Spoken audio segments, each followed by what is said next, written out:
अस्सलामु अलैकुम वरहमतुल्लाहि वबरकातुहू।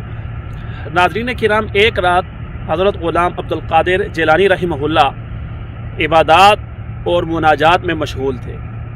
इतने में उनके सामने एक नूर ज़ाहिर हुआ और उस नूर से आवाज़ आई, ए अब्दुल क़ादिर, मैंने तुम्हारी नमाज़ें कबूल कर ली हैं और तुम्हारी इबादत को मैंने शर्फ़ कबूलियत बख्श दिया है। चुनांचे आज के बाद तुम्हें इबादत की, नमाज़ों की, रोज़ों की कोई ज़रूरत नहीं है। अब्दुल क़ादिर जिलानी रहमहुल्लाह एक आलिम थे, फ़ौरन समझ गए कि ये शैतान की चाल है और उसे मुखातब किया कि ए मरदूद, क्या तू चाहता है कि मैं गुमराह हो जाऊं और फिर अपनी इबादत में मशगूल हो गए। थोड़ी देर बाद वही नूर दोबारा ज़ाहिर हुआ और अब आवाज़ आई कि ए अब्दुल क़ादिर जिलानी, तुम्हें तुम्हारे इल्म ने बचा लिया है, वरना मैंने इस तरह के वार के साथ हज़ारों आबिदों को गुमराह किया है।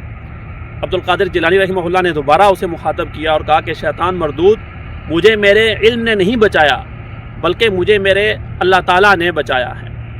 नाज़रीन किराम, उलमा ने लिखा है कि शैतान का ये जो दूसरा वार था, ये पहले वार की बनिस्बत ज़्यादा सख्त था, ज़्यादा ख़तरनाक था। चुनांचे हम भी बाज़ औक़ात अपनी ज़िंदगी में ये सोचना शुरू कर देते हैं जो हमारे पास कामयाबी है वो शायद हमारे इल्म की वजह से है, शायद हमारी महारतों ने हमें इस मंजिल तक पहुंचाया है, या शायद हमारा माल असल सबब है जिसकी वजह से हमें ये सारी नेमतें हासिल हुई हैं। और ये नफ्स का और शैतान का बड़ा हमला होता है। चूँकि हमें ये जितनी भी अल्लाह ताला की नेमतें हासिल होती हैं, इसमें सबसे पहला सबब वो अल्लाह ताला का फ़ज़ल होता है, अल्लाह ताला का करम होता है।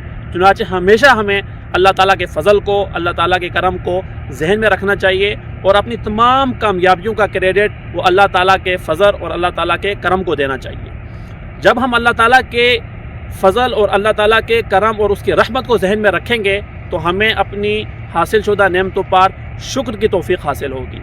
और जब हम शुक्र करेंगे तो अल्लाह ताला इरशाद फरमाते हैं, ला इन शकरतुम ला अज़ीदन्नकुम व ला इन कफ़रतुम इन्ना अज़ाबी लशदीद, कि अगर आप मेरी नेमतों पर शुक्र करेंगे तो मैं इसमें बरकत दूंगा, मैं इन्हें और बढ़ाऊंगा, और अगर मेरी नेमतों की नाकदरी करेंगे तो मेरा अज़ाब भी बड़ा सख्त है।